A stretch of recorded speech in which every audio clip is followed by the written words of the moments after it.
करें। पहला अध्याय, पहली कथा, शिव पुराण की अद्भुत महिमा का रहस्य। सूत जी की वाणी में शिव कथा की दिव्यता से भरी एक संगीतमय रात।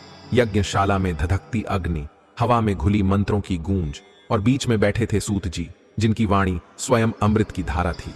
रात गहरी हो चली थी, लेकिन नैमिषारण्य के घने जंगलों में बने यज्ञशाला में दीपकों की रोशनी झिलमिला रही थी। यज्ञ की अग्नि में समिधाएं आहुति के साथ जल रही थीं, और चारों ओर वेदों के मंत्रों की ध्वनि गूंज रही थी। सभा में बैठे सैकड़ों ऋषि मुनि, जिनके चेहरे पर शांति और तप की आभा थी, ध्यान मग्न होकर बैठे थे। इसी सभा के प्रमुख थे महर्षि शौनक, जिनके मुख पर गंभीरता थी, लेकिन हृदय में एक जिज्ञासा जल रही थी। वे धीरे से आगे बढ़े और सूत जी के चरणों में प्रणाम कर बोले, हे महाज्ञानी सूत जी, आप समस्त सिद्धांतों के झाता हैं, कृपया हमें बताइए पुराणों का सार क्या है। सूत जी ने ध्यान से उनकी बात सुनी। यज्ञ की आग में लकड़ियों की चटचटाहट के बीच उनकी गंभीर आवाज गूंजी, हे महर्षि, यह प्रश्न केवल एक जिज्ञासा नहीं, बल्कि मोक्ष का द्वार खोलने की कुंजी है। सभा में सन्नाटा छा गया। किसी को समझ नहीं आया कि सूत जी आगे क्या कहने वाले हैं। ज्ञान, भक्ति और वैराग्य से विवेक की वृद्धि कैसे होती है? मनुष्य अपने भीतर बसे क्रोध, लोभ और अहंकार के जाल से कैसे मुक्त हो सकता है? क्या कोई ऐसा साधन है जो इस कलयुग में भी मनुष्य को पवित्र बना सके? ऐसा क्या किया जाए जिससे जीव शिव की कृपा प्राप्त कर सके? महर्षि शौनक के इन सवालों ने हर किसी को भीतर तक झकझोर दिया। सूत जी का उत्तर, सूत जी ने अपनी आंखें बंद की, कुछ क्षण के लिए मौन रहे, और फिर उनकी आवाज गूंज उठी, हे ऋषिवर, यह प्रश्न सुनकर मेरा हृदय प्रसन्न हो उठा। धन्य हैं आप, क्योंकि आप वह सत्य जानना चाहते हैं जिससे संपूर्ण मानवता का कल्याण संभव है। इसलिए मैं आपको उस दिव्य ग्रंथ की कथा सुनाने जा रहा हूं, जो न केवल मोक्षदायक है, बल्कि स्वयं भगवान शिव की महिमा का प्रत्यक्ष प्रमाण भी है। सूत जी की वाणी में अपार शांति थी, लेकिन उनके शब्दों में एक शक्ति भी थी, जिसने सभा में बैठे प्रत्येक व्यक्ति का ध्यान खींच लिया। यह कोई साधारण ग्रंथ नहीं, बल्कि भगवान शिव के वचनों से प्रकट हुआ अमृत है। यह है शिव पुराण। इतना कहते ही पूरी सभा में हर हर महादेव का जय घोष गूंज उठा। शिव पुराण की दिव्यता। सूत जी आगे बोले, हे महर्षि, शिव पुराण वह अमृत तुल्य ग्रंथ है जिसे स्वयं भगवान शिव ने सनकादिक मुनियों को सुनाया था। बाद में महर्षि वेद व्यास ने सनत कुमार मुनि से इसका ज्ञान प्राप्त कर इसे संकलित किया। यह ग्रंथ केवल कथाओं का संग्रह नहीं, बल्कि कलयुग में मुक्ति का एकमात्र सुलभ मार्ग है। अब सभी की उत्सुकता और बढ़ गई थी। शिव पुराण में 24,000 श्लोक हैं और इसे 7 संहिताओं में विभाजित किया गया है। सूत जी ने अपनी दृष्टि सभा में घुमाई, फिर गंभीर स्वर में कहा, जो व्यक्ति प्रेम और श्रद्धा से इस ग्रंथ का पाठ करता है या इसे सुनता है, वह निष्पाप हो जाता है। उसके भीतर जमे अहंकार, क्रोध, लोभ और मोह की परतें स्वतः ही टूटने लगती हैं, और अंत में वह शिवलोक को प्राप्त कर लेता है। सभा में एक ऊर्जा का संचार हुआ। हे महर्षि, यह पुराण वह दिव्य साधन है जिससे जीवन में धर्म, अर्थ, काम और मोक्ष चारों पुरुषार्थ सहज ही प्राप्त किए जा सकते हैं। शिव पुराण केवल ग्रंथ नहीं, बल्कि स्वयं भगवान शिव का स्वरूप है। जो व्यक्ति सच्चे हृदय से इसे पढ़ता है या सुनता है, उस पर स्वयं भगवान शिव की कृपा बरसने लगती है। अब महर्षि शौनक पूरी तरह मंत्रमुग्ध हो चुके थे। हे सूत जी, आप धन्य हैं जो हमें इस कथा का रसपान करा रहे हैं। यह कथा अमृत से भी अधिक मधुर है। कृपया हमें विस्तार से बताइए कि इस शिव पुराण की कथा का श्रवण करने से कैसे कलयुग के लोग भी मोक्ष प्राप्त कर सकते हैं।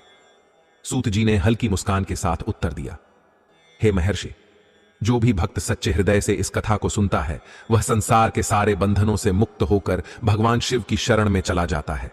मैं अब आपको शिव पुराण की प्रथम कथा सुनाने जा रहा हूं। ध्यानपूर्वक सुनिए, क्योंकि यह केवल कथा नहीं, बल्कि स्वयं मोक्ष का द्वार है। सभा में सबकी दृष्टि सूत जी पर थी। हवा में एक अद्भुत ऊर्जा व्याप्त हो गई थी, मानो स्वयं भगवान शिव इस कथा के माध्यम से प्रकट हो रहे हों। दूसरी कथा देवराज की शिवलोक यात्रा और चंचुला का संसार से मोहत्याग रात्रि गहराती जा रही थी, लेकिन नैमिषारण्य की यज्ञशाला में शिव कथा का अमृत बह रहा था। अग्निहोत्र से उठती सुगंध, घी की आहुतियों से जलती ज्वालाएं और वातावरण में गूंजते वेद मंत्र, सब कुछ मानो किसी दिव्य शक्ति का आभास करा रहे थे।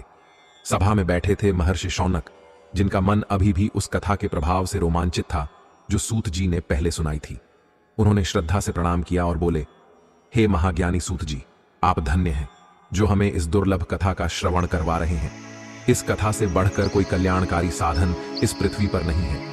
आपकी कृपा से हमने यह जान लिया कि भगवान शिव की भक्ति से ही सभी पाप नष्ट हो सकते हैं। लेकिन कृपा कर हमें बताइए, क्या शिव पुराण की महिमा से वे भी शुद्ध हो सकते हैं जो जीवन भर पाप और अधर्म में लिप्त रहे हों, जो क्रोध, लोभ, वासना और अहंकार में डूबे हुए हैं? क्या वे भी शिव कृपा से मुक्त हो सकते हैं? शौनक जी की यह जिज्ञासा हर किसी को भीतर तक छू गई। सभा में एक अद्भुत ऊर्जा व्याप्त हो गई थी। सभी आर्षि मुनि निःशब्द होकर सूत जी के उत्तर की प्रतीक्षा कर रहे थे। सूत जी ने मुस्कुराते हुए कहा, हे महर्षि, भगवान शिव करुणा के सागर हैं। वे केवल पुण्यात्माओं के ही नहीं बल्कि पतितों और पापियों के भी त्राण करता है। कोई व्यक्ति कितना भी अधर्म में लिप्त क्यों न हो, यदि वह सच्चे हृदय से भगवान शिव का नाम ले और उनके महिमा का श्रवण करे तो उसके समस्त पाप भस्म हो जाते हैं। सभा में बैठे सभी आश्चर्य अवाक थे। सूत जी की यह बात मानो उनके हृदय को छू गई थी। जो मनुष्य पाप, दुराचार, क्रोध, मद और लोभ में डूबे रहते हैं, वे भी यदि श्रद्धा से शिव पुराण सुने तो शुद्ध हो जाते हैं। उनके भीतर का अंधकार स्वयं शिव की कृपा से मिट जाता है। इस विषय में एक कथा सुनाता हूं। एक ऐसे व्यक्ति की कथा जो जन्म से ब्राह्मण होते हुए भी अधर्म के अंधकार में डूबा हुआ था, लेकिन जिसने मात्र शिव कथा सुनकर मोक्ष प्राप्त किया। सभा का वातावरण और भी गंभीर हो गया। सभी ध्यान से सुनने लगे। बहुत समय पहले की बात है कि रातों के एक नगर में देवराज नामक ब्राह्मण रहता था, लेकिन वह नाम से ब्राह्मण था, कर्मों से नहीं। उसका आचरण पापमय था। वह धर्म कर्म से विमुख था, न स्नान करता, न संध्या वंदन करता। वह मदिरा, शराब बेचता था और व्यापार में छल कपट कर लोगों को ठगता था। उसने कई निर्दोषों को ठग कर मारकर उनका धन हड़प लिया था। वह कभी भी धर्म के कार्यों में अपना धन नहीं लगाता था। भोग विलास और वेश्याओं की संगति में उसका सारा जीवन व्यतीत होता था। वह इतना अधर्मी था कि किसी ने भी यह कल्पना तक नहीं की थी कि वह कभी पवित्रता की ओर मुड़ सकता है। लेकिन नियति को कुछ और ही स्वीकार था। एक दिन दैव योग से देवराज प्रतिष्ठानपुर, झूसी, प्रयाग जा पहुंचा। वहां का वातावरण दिव्यता से भरा हुआ था। मंदिरों की घंटियां बज रही थीं। संत महात्मा तपस्या और जप तप में लीन थे और हर ओर भगवान शिव के जयकारे गूंज रहे थे। देवराज का मन भले ही संसारिक भोगों में लिप्त था, लेकिन उसकी आत्मा ने मानो पहली बार किसी पवित्र ऊर्जा को अनुभव किया। वह चलते चलते एक भव्य शिवालय के समीप पहुंचा, जहां अनेक संत और भक्त एकत्रित थे। उसने देखा कि वहां एक विद्वान ब्राह्मण शिव पुराण की कथा सुना रहे थे। वहीं उसी रात देवराज को तेज ज्वर हो गया। उसका शरीर तपने लगा। उसका मन अशांत हो उठा, लेकिन उसके कानों में शिव पुराण की कथा की ध्वनि लगातार गूंज रही थी। रात बीत रही थी, लेकिन उसकी चेतना धीरे धीरे कथा के शब्दों में डूबती जा रही थी। वह पहली बार भगवान शिव की महिमा सुन रहा था। धीरे धीरे उसके भीतर कुछ परिवर्तन होने लगा। उसे अपने पापों का बोध हुआ। उसके मन में विचार आया, मैंने जीवन भर अधर्म किया, लेकिन यदि भगवान शिव वास्तव में करुणा निधान है तो क्या वे मुझे भी क्षमा कर सकते हैं? शरीर तो टूट रहा था, लेकिन आत्मा को मानो पहली बार विश्राम मिला था। 1 मास तक वह वहां रहा, कथा सुनता रहा और अंततः एक दिन वह ज्वर के कारण इस संसार से विदा हो गया। जैसे ही देवराज की आत्मा शरीर से मुक्त हुई, यमदूत प्रकट हुए। वे काले, भयानक और रौद्र रूप में थे। उनके हाथों में भयावह पाश था, जिससे वे आत्माओं को बांधकर यमपुरी ले जाते थे। वे आगे बढ़े और देवराज को पकड़ लिया, लेकिन तभी आकाश में एक दिव्य प्रकाश प्रकट हुआ। चारों दिशाओं में शिव तांडव स्तोत्र की ध्वनि गूंज उठी। वातावरण में अद्भुत ऊर्जा प्रवाहित होने लगी और फिर स्वयं भगवान शिव के गण वहां प्रकट हुए। वे कर्पूर के समान उज्जवल थे। उनके गले में रुद्राक्ष की माला थी, शरीर भस्म से विभूषित था और हाथों में त्रिशूल था।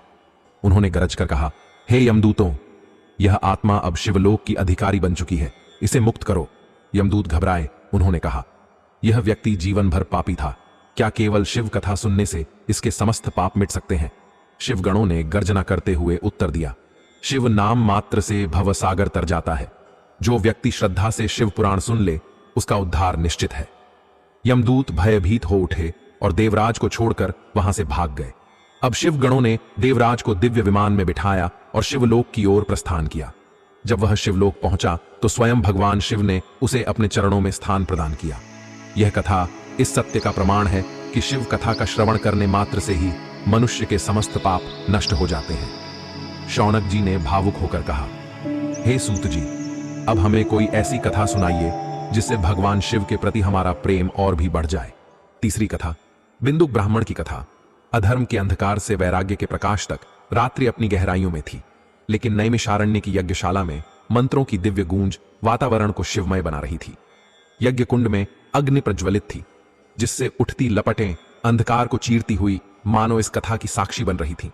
सभा में उपस्थित आर्षि मुनि ध्यान मग्न होकर शिव महिमा का श्रवण कर रहे थे। महर्षि शौनक अब तक जो सुना था उससे उनके हृदय में एक और जिज्ञासा जाग उठी। उन्होंने श्रद्धा से सूत जी की ओर देखा और विनम्र स्वर में बोले, हे सूत जी, आपने हमें जो कथा सुनाई वह अमृत के समान थी। इससे यह स्पष्ट हो गया कि शिव महिमा का गुणगान करने मात्र से ही जीव के समस्त पाप नष्ट हो सकते हैं। लेकिन क्या कोई ऐसा भी व्यक्ति जो जीवन भर अधर्म में लिप्त रहा हो, पापों में डूबा रहा हो, वह भी भगवान शिव की कृपा से मोक्ष प्राप्त कर सकता है? सभा में शांति छा गई। सभी आर्षिगण उत्सुकता से सूत जी के उत्तर की प्रतीक्षा करने लगे। सूत जी ने मंद स्मित किया, मानो यह प्रश्न पहले भी सुना हो। उन्होंने अपनी आंखें मूंदी, कुछ क्षण मौन रहे और फिर एक गहरी सांस लेकर बोले, हे महर्षि, संसार में जब जब धर्म का पतन हुआ है तब तब भगवान शिव की कृपा ने सबसे अधम को भी तार दिया है। मैं तुम्हें एक ऐसे ब्राह्मण की कथा सुनाने जा रहा हूं जो जन्म से ब्राह्मण था लेकिन कर्मों से महापापी। यह कथा है बिंदुक ब्राह्मण की, जिसने अधर्म में जीवन बिताया किंतु अंत में शिव नाम का आश्रय लिया और मोक्ष को प्राप्त हुआ। सूत जी की गंभीर वाणी ने पूरे वातावरण को गूंजायमान कर दिया। वाशकल गांव, जहां धर्म समाप्त हो चुका था, समुद्र के निकट वाशकल नामक एक गांव था जहां धर्म और सच्चाई का नामो निशान मिट चुका था। इस गांव में रहने वाले लोग पशु प्रवृत्ति के थे, न देवताओं में आस्था न भाग्य पर विश्वास। गांव के लोग सदाचार, संयम और पुण्य कर्मों से बिल्कुल अनजान थे। वे जीवन को केवल भोग और विषय वासना में ही बिता रहे थे। दिन रात मदिरा, छल कपट, चोरी और व्यभिचार में लिप्त रहते। इसी गांव में बिंदुक नामक ब्राह्मण रहता था। वह जन्म से ब्राह्मण था लेकिन आचरण से नराधम। वह मदिरा का व्यापार करता, धन के लिए ठगी करता और नित्य व्यभिचार में डूबा रहता। धर्म से उसे कोई लेना देना नहीं था, बल्कि वह तो धर्म का उपहास उड़ाने वालों में से था। लेकिन उसकी पत्नी चंचुला बिल्कुल उसके विपरीत थी। वह रूपवती थी लेकिन उससे भी अधिक धर्मपरायण।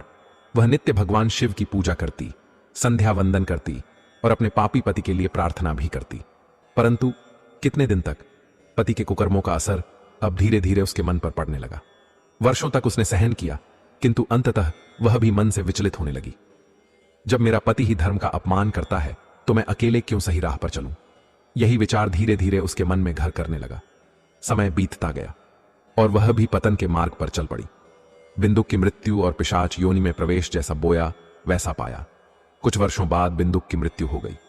जैसे ही उसकी आत्मा शरीर से मुक्त हुई, यमदूत उसे पकड़ने के लिए आए। वे काले, विकराल और भयावह थे। उनके हाथों में लौह पाश थे जिससे वे पापियों की आत्मा को बांधकर यमपुरी ले जाते थे। बिंदुक ने जब उन भयानक यमदूतों को देखा तो उसकी आत्मा कांप उठी। उसने जीवन में पहली बार सोचा, काश मैंने धर्म का मार्ग चुना होता। लेकिन अब बहुत देर हो चुकी थी। यमदूतों ने उसे नरक में डाल दिया। वहां वह वर्षों तक असहनीय यातनाएं भोगता रहा। फिर अंततः अपने कर्मों के कारण वह नरक से विंध्य पर्वत पर एक भयंकर पिशाच बनकर जन्मा।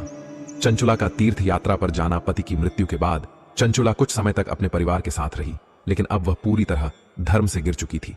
अब उसे भी न पुण्य में रुचि थी न धर्म में। लेकिन भगवान शिव की लीला अपरंपार है। दैव योग से एक दिन वह अपने परिवार के साथ गोकर्ण तीर्थ पहुंची। वहां उसने तीर्थ स्नान किया।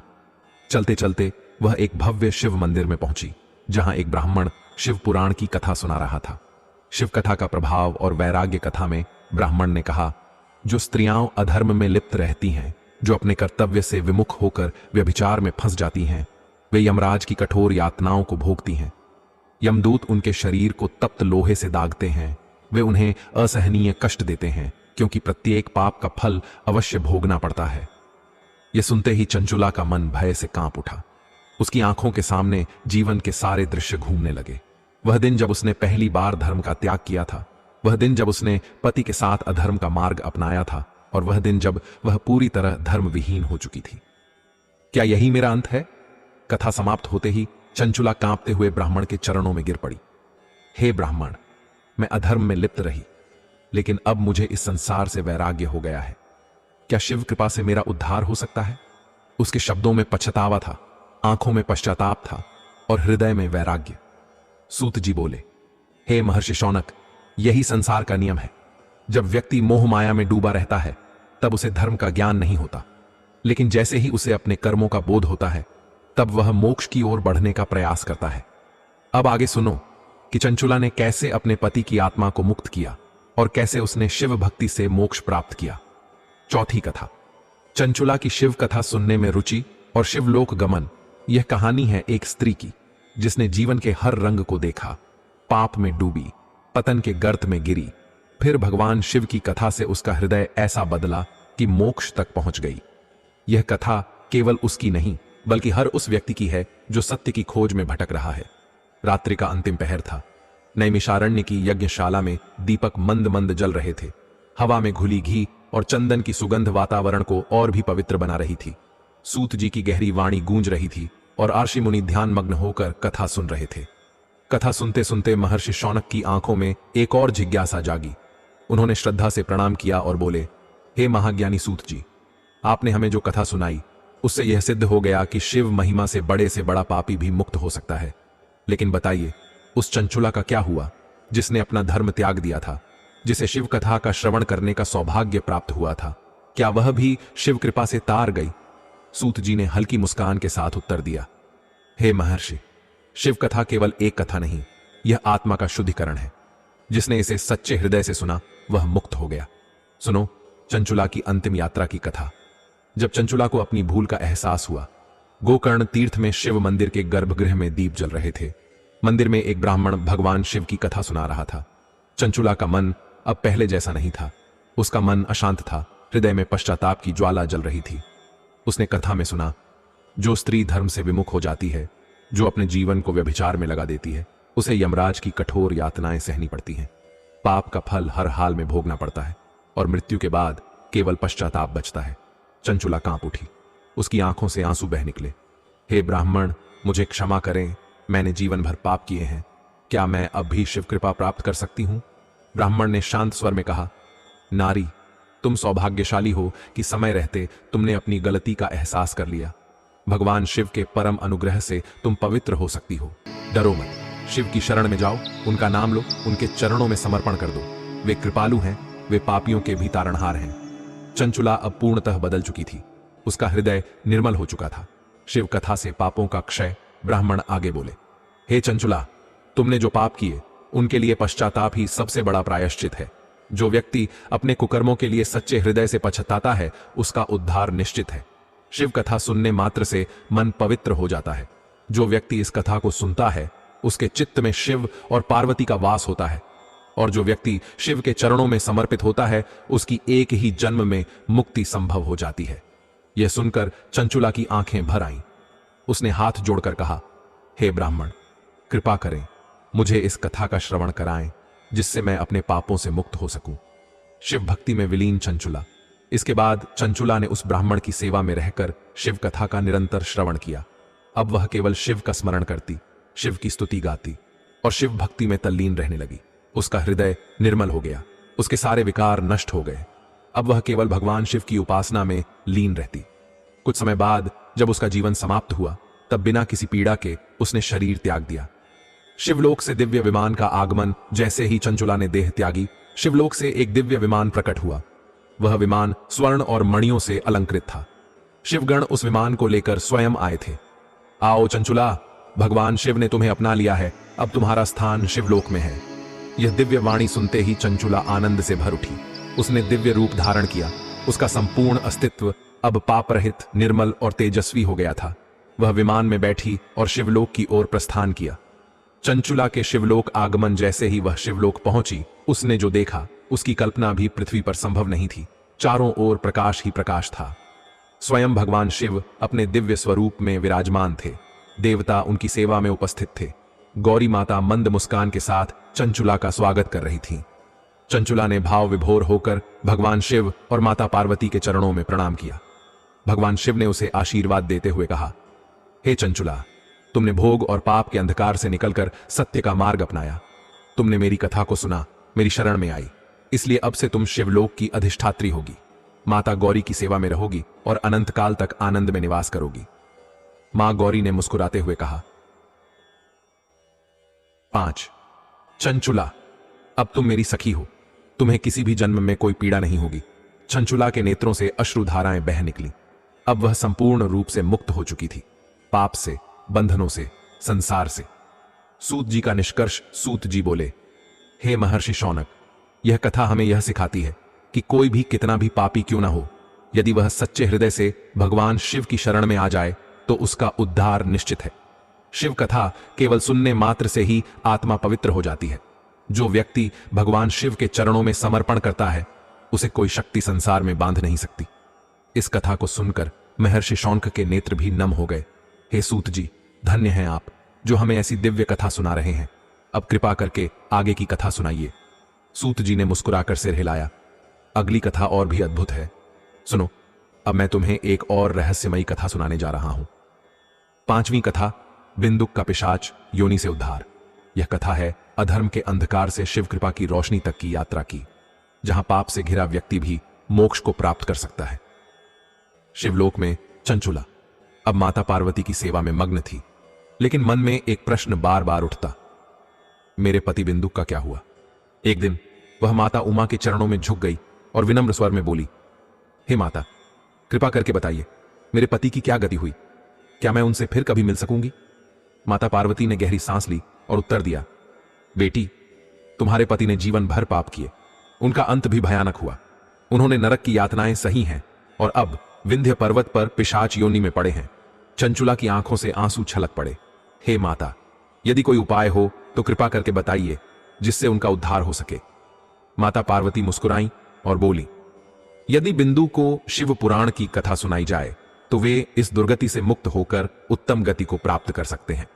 विंध्य पर्वत पर बिंदुक का उद्धार माता पार्वती ने गंधर्वराज तुम्बुरु को बुलाया और आदेश दिया, हे तुम्बुरु, इस चंचुला को लेकर विंध्य पर्वत जाओ और बिंदुक को शिव पुराण की कथा सुनाकर उसका उद्धार करो। गंधर्वराज ने श्रद्धा से सिर झुकाया और तुरंत विंध्य पर्वत की ओर प्रस्थान किया। वहां उन्होंने एक विकराल पिशाच को घूमते देखा। उसकी आंखें अंगारों की तरह चमक रही थीं। वह कभी हंसता, कभी चिल्लाता, कभी रोता था। उसका शरीर विकृत था और दुर्गंध फैला रहा था। चंचुला कांप गई। क्या यह वही बिंदुक है? तुम्बुरु ने कहा, हां, लेकिन अब उद्धार का समय आ गया है। उन्होंने शिव पुराण की कथा का गायन शुरू किया। शिव कथा सुनकर मुक्ति शिव महिमा के शब्दों ने पिशाच के भीतर हलचल मचा दी। वह कांपने लगा, उसकी आंखों से आंसू बहने लगे। उसका रुदन धीरे धीरे शांत होने लगा। उसका विकराल शरीर बदलने लगा और वह पिशाच योनि से मुक्त हो गया। अब वह दिव्य स्वरूप में प्रकट हुआ। शरीर गौरवर्ण हो गया, श्वेत वस्त्र और आभूषणों से सुसज्जित हो गया। अब वह भगवान शिव के गुणगान करने लगा। शिवलोक की ओर प्रस्थान आकाशवाणी हुई, हे बिंदुक, तुम्हारे पाप नष्ट हो चुके हैं। अब तुम शिवलोक के अधिकारी हो। शिवलोक से दिव्य विमान उतरा, जिसमें शिवगण स्वयं आए थे। बिंदुक और चंचुला विमान में बैठे शिवधाम की ओर प्रस्थान किया। भगवान शिव और माता पार्वती ने उन्हें अपनाया और अपने पार्षद बना लिया। अब वे सदा के लिए शिवधाम में वास करने लगे। सूत जी का निष्कर्ष। सूत जी बोले, हे महर्षि शौनक, यह कथा सिद्ध करती है कि भगवान शिव की भक्ति सबसे बड़े पापी को भी तार सकती है। जो कोई शिव कथा को सच्चे हृदय से सुनता है, वह मोक्ष प्राप्त करता है। महर्षि शौनक और अन्य आर्षियों की आंखों में श्रद्धा के आंसू छलक पड़े। हे सूत जी, धन्य हैं आप जो हमें ऐसी दिव्य कथा सुना रहे हैं। अब कृपा करके आगे की कथा सुनाइए। सूत जी ने सिर हिलाया और बोले, अगली कथा और भी अद्भुत है, सुनो। अब मैं तुम्हें एक और रहस्यमयी कथा सुनाने जा रहा हूं। 6ठी कथा, शिव पुराण के श्रवण की विधि। शिव कथा सुनने मात्र से पापों का नाश होता है, लेकिन इसकी विधि को ठीक से समझ लेना भी उतना ही आवश्यक है। यह कथा हमें सिखाती है कि शिव पुराण का श्रवण कैसे किया जाए ताकि उसका संपूर्ण पुण्य फल प्राप्त हो सके। महर्षि शौनक ने सूत जी से विनम्रता पूर्वक पूछा, हे महाज्ञानी सूत जी, आप धन्य हैं जो शिव भक्ति में अग्रगण्य हैं। कृपा करके हमें यह बताइए कि शिव पुराण सुनने और सुनाने की सही विधि क्या है, जिससे सभी श्रोताओं को इसका संपूर्ण फल प्राप्त हो सके। सूत जी ने प्रसन्न होकर उत्तर दिया, हे शौनक, शिव कथा का श्रवण करने से मोक्ष की प्राप्ति होती है, लेकिन इसकी विधि भी उतनी ही महत्वपूर्ण है। मैं तुम्हें विस्तार से बताता हूं। शिव पुराण सुनने की विधि ओएंग, शुभ मुहूर्त और आयोजन। पहले किसी ज्योतिषी से शुभ मुहूर्त निकलवाना चाहिए। यह सुनिश्चित करना चाहिए कि कथा सुनने वाले सभी लोग शुद्ध मन से इसमें भाग लें। 2. कथा का प्रचार। शिव भक्तों और श्रद्धालुओं को सूचित किया जाए कि शिव पुराण की कथा का आयोजन होने वाला है। जो भी भगवान शिव में श्रद्धा रखते हैं, उन्हें आदर पूर्वक बुलाया जाए। 3. कथा स्थल का निर्माण। शिव कथा सुनने के लिए मंदिर, तीर्थ स्थल, वन प्रदेश या घर में पवित्र स्थान बनाया जाए। कथा मंडप को केले के खंभों, फूलों और ध्वजों से सजाया जाए। 4 आसन और व्यवस्था। भगवान शिव के लिए दिव्य आसन तैयार किया जाए। कथावाचक के लिए एक पवित्र आसन रखा जाए। श्रोताओं के लिए उचित बैठने की व्यवस्था हो। 5 कथा का समय सूर्योदय के 3:30 पहर तक उपयुक्त माना जाता है। मध्याह्न में 2 घड़ी का विश्राम रखा जाए ताकि लोग आवश्यक कार्य निपटा सकें। 6 नियम और अनुशासन। श्रोता एवं वक्ता दोनों को संयम रखना चाहिए। क्रोध, लोभ, मोह, ईर्ष्या जैसे विकारों से दूर रहना चाहिए। कथा सुनते समय अन्य चिंताओं को त्याग कर पूरी श्रद्धा से ध्यान देना चाहिए। 7 प्रारंभिक पूजन। भगवान गणेश की पूजा से कथा प्रारंभ की जानी चाहिए ताकि कोई विघ्न न आए। शिवलिंग का पूजन एवं आरती की जानी चाहिए। शिव पुराण श्रवण का पुण्य फल। जो व्यक्ति सच्चे मन से शिव पुराण सुनता है उसके सारे पाप स्वतः नष्ट हो जाते हैं। इसके श्रवण से जन्मों के पाप मिट जाते हैं। जो मोह, वासना और क्रोध में डूबे हैं वे भी शुद्ध हो जाते हैं। शिव कथा को प्रेम पूर्वक सुनने वाला व्यक्ति अंत में शिवलोक को प्राप्त करता है। सूत जी का निष्कर्ष। सूत जी बोले, हे शौनक, शिव पुराण का श्रवण करने से बढ़कर कोई पुण्य नहीं। यह भवबंधन से मुक्त करने वाला, पापों का नाश करने वाला और मोक्ष दिलाने वाला है। इसलिए इसे सच्चे मन से सुनना और सुनाना चाहिए। शौनक राशि और अन्य महर्षियों ने सिर झुकाकर कहा, हे सूत जी, आपने हमें परम ज्ञान दिया। अब कृपा करके आगे की कथा सुनाइए। सूत जी मुस्कुराए और बोले, अगली कथा और भी दिव्य और रहस्यमयी है, ध्यानपूर्वक सुनो। 7वीं कथा, शिव पुराण सुनने वाले श्रोताओं के नियम।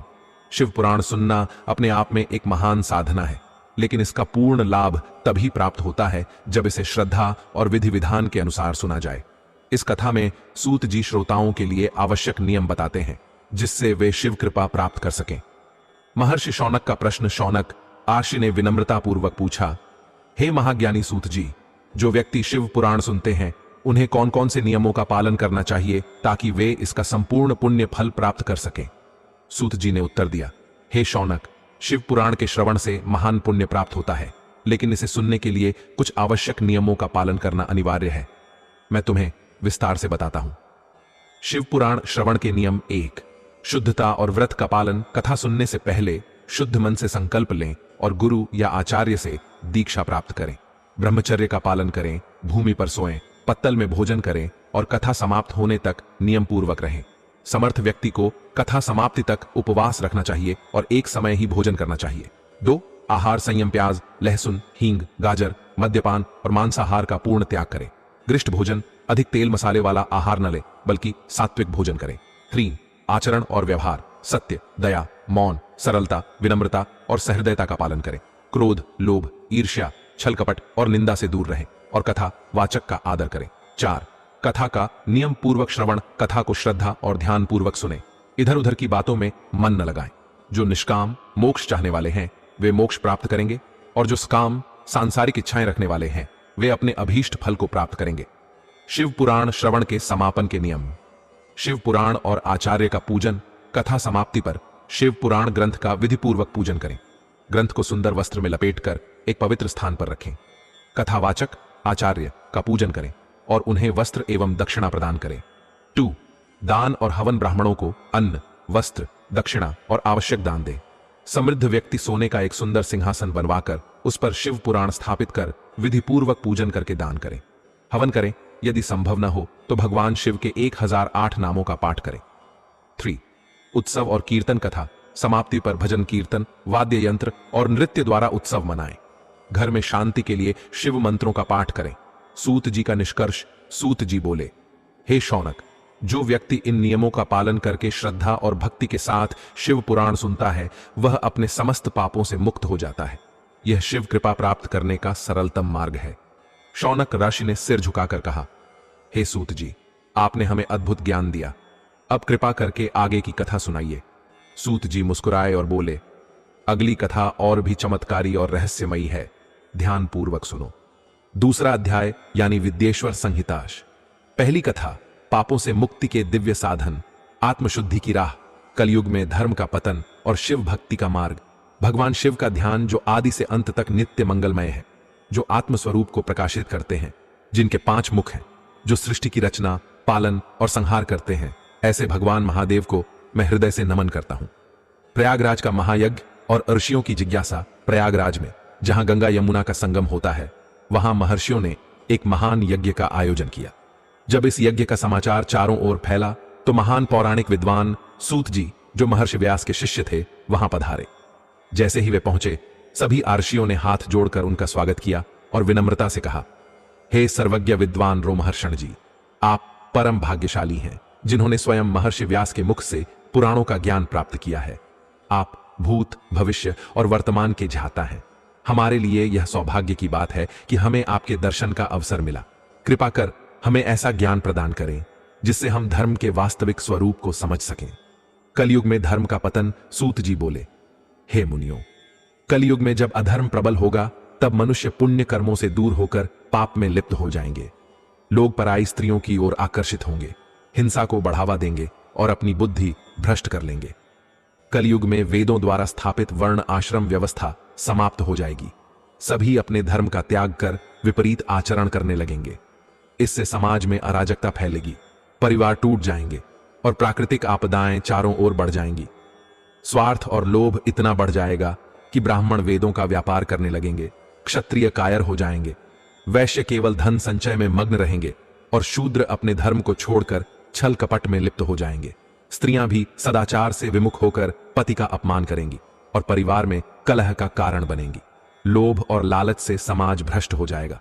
सूत जी बोले, हे मुनियों, जो मनुष्य अपने धर्म का त्याग कर चुके हैं, वे लोक और परलोक में उत्तम गति कैसे प्राप्त करेंगे? इस चिंता से हम सभी व्याकुल हैं। परोपकार के समान कोई धर्म नहीं है। यह धर्म न केवल दूसरों को सुख देता है, बल्कि स्वयं करने वाले को भी आनंद प्रदान करता है। यदि निष्काम भावना से परोपकार किया जाए तो यह हृदय को शुद्ध करके परम गति की ओर ले जाता है। अतः मैं आप सभी को एक ऐसा उपाय बताऊंगा जिससे कलयुग के समस्त पापों का नाश हो सके और मनुष्य पुनः धर्म के मार्ग पर लौट आए। सूत जी ने भगवान शंकर का ध्यान कर कहा, हे महर्षियों, जो मनुष्य कलयुग में भी भगवान शिव की भक्ति में लीन रहेगा, वह सभी पापों से मुक्त होकर मोक्ष प्राप्त करेगा। शिव भक्ति ही कलयुग में धर्म और सत्य का सबसे प्रभावी मार्ग है। दूसरी कथा, शिव पुराण, एक दिव्य ग्रंथ का परिचय और उसकी अपार महिमा। शिव पुराण का महत्व। सूत जी बोले, हे महात्माओं, आपने जो प्रश्न पूछा है वह अत्यंत उत्तम और तीनों लोकों का कल्याण करने वाला है। आपके स्नेहपूर्ण आग्रह पर गुरुदेव व्यास जी का स्मरण कर मैं समस्त पापों से उद्धार करने वाली शिव पुराण की दिव्य कथा का वर्णन कर रहा हूं। शिव पुराण वेदांत का सार है। यह परलोक में परम कल्याण देने वाला और अधर्म का नाश करने वाला है।